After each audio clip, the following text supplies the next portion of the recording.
Randall, I hear you've been saving up for a new art studio. Yeah, I've been saving up to buy a new studio. Working from home has become tiresome. You know, Randall, you can always ask for money. You know I can spare a little. Or a lot. Why must you always flaunt your wealth, Marcus? What good is wealth if not to flaunt? Oh, Marcus, you're killing me. Think nothing of it, my friend. Just accept my generous donation. I suppose, but I must return the favor. Regardless, this portrait is phenomenal. Who is the subject? Well, I cannot tell you that. Why is that? This is your greatest work. You must show it. What if I wish not to display it? But why? This is your greatest work. This is the best thing you've ever painted. Because I feel as if I put too much of myself into this. That I've revealed my soul in very essence. I will never understand you, artist. You work your whole life to attain fame, and then once you have it, you throw it away. And frankly, I won't understand you either. What was just presented correlates to that of the preface of Dorian Gray. Here we have Lord Henry, who is represented by Marcus, and Basil, who is represented by Randall, conversing about the painting of Dorian Gray. Now, we've made some slight altercations in our movie, however, we still incorporate the main elements from the story and the storyline itself. So at this point in our particular movie, Lord Henry has already observed the work in progress, the painting of Dorian Gray, so that he has the knowledge to where he is able to converse with in depth to Basil about the painting of Dorian.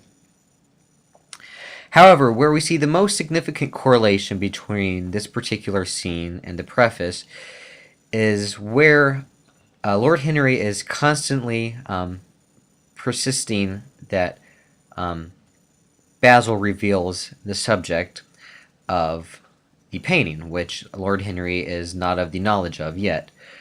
And also where Basil is very reluctant to display the painting due to the fact that he put much of himself into this because he was so infatuated with Dorian and this encompassing notion of youth that he put too much of himself into the painting, which obviously can reflect upon him and change the notions of people and how they look upon Basil.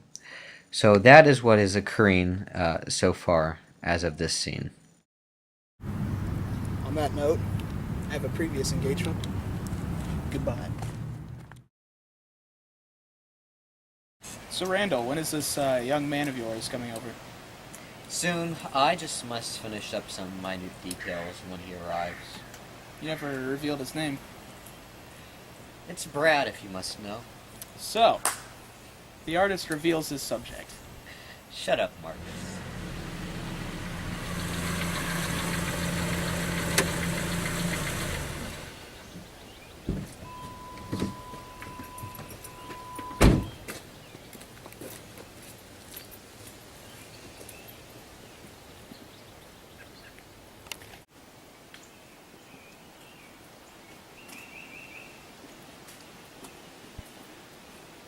Ah, there he is. The subject.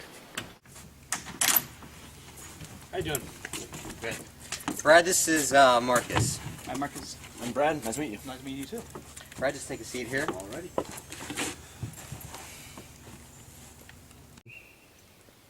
This is coming out beautifully, Brad. I'm sure you'll be impressed. Randall's the best painter I've ever seen. Don't flatter me. So, Brad, tell me about yourself. Oh, where to start? Anywhere's good. How about where you grew up as a child? I grew up in Albany, about 30 minutes from here. My dad was a lawyer there. My mom sadly passed away when I was a little child. Sorry to hear that. It's all right. My dad supported us very well. We never had a struggle, and he supported me through my college and all that. Yes, actually, my father passed away not too long ago from pneumonia. He let me inherit all of his money. I've been living off that for the time being. Without an occupation, I really get to explore myself and do all the things that I've wanted to do. And like, I go to parties and, pursue my thoughts. What is represented here and in the previous scene is Dorian, who is played by Brad, revealing his personal life to the inquiring Lord Henry.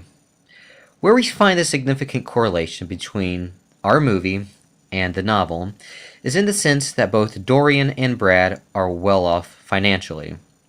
Brad's father was a lawyer, which would obviously turn profitable revenues, and seeing that Brad inherited his father's money, he really never had to worry about pursuing an occupation or employment. So this enabled him to have pretty much a free ride through college, as well as being rather lively on the social scene, just as Dorian was. This enabled them to throw rather elaborate parties and associate with a certain social class, which would be equivalent to their economic stature.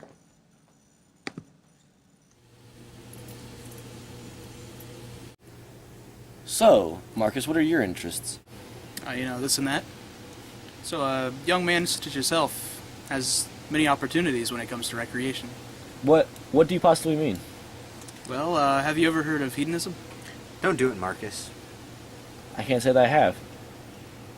Well, a hedonist believes that happiness is the highest good, and is devoted to pleasure as a way of life, and seeks to engage in pleasures both moral and immoral. Simply put, a hedonist seeks to maximize net pleasure. Well, Brad, I think it's finished, so come over here and tell me what you think. Okay. So, Marcus, are you hedonist? How'd you guess? And you talk about it like you know it so well, I just figured. Very good, Brad. Thank you. So, what do you think of hedonism? It seems a little selfish to me, but it kind of seems to be the concept. By the way, this painting is magnificent. Why, thank you. Let's continue this conversation in the garden. Shall we? Well, hedonism is only selfish if you perceive it to be. Do you want to grow old? It's not worth it, Brad. Don't listen to him. I mean, I do dread the thought of aging. I won't stay young forever. Well, come on, Brad, it's inevitable. You're going to grow old someday, and then once you do grow old, you won't be able to do all the cool stuff you once were able to do when you were young, and then you'll just die. That doesn't make sense. Like, I do fear getting old, so why worry about it? Why not just live now and not worry about the future?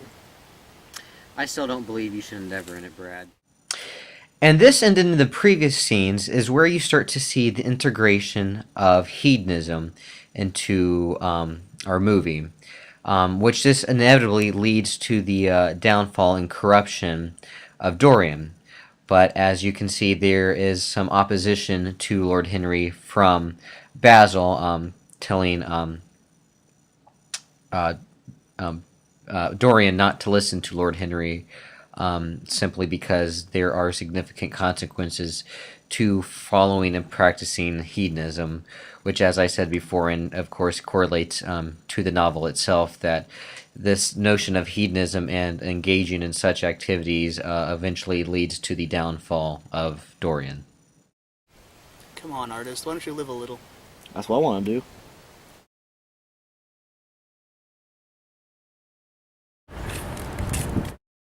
In the following scenes is where we start to see Brad partake in the act of hedonism, taking a rather reckless and carefree approach to things in the world, just as Dorian did.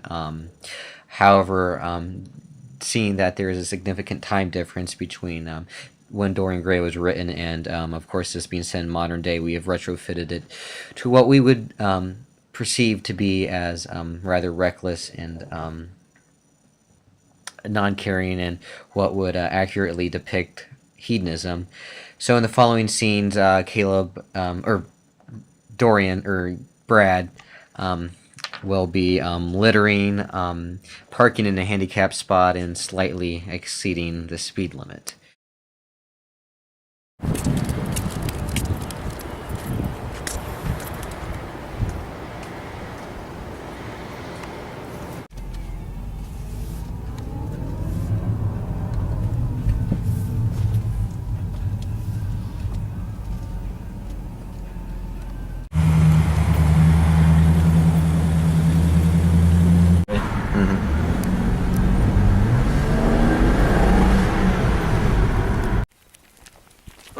Brad, is that you? Randall?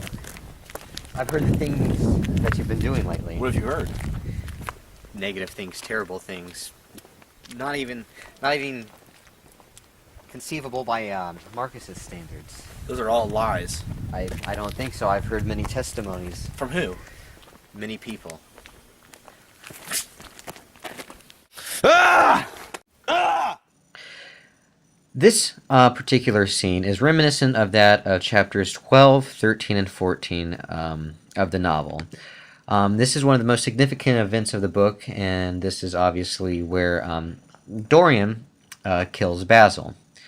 In a short time of period in the novel itself, 18 years have passed, and this is supposed to occur 18 years since their last encounter. But this is where Dorian stabs Basil, thus resulting in his death.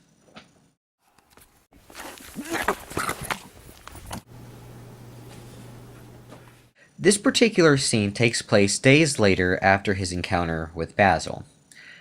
Dorian here is enduring a fit of rage due to the fact that he's trying to be a more upstanding individual in society in efforts to recede the aging and hideousness of his portrait, which actually reflects his actions in society and actually who he is, despite having eternal youth.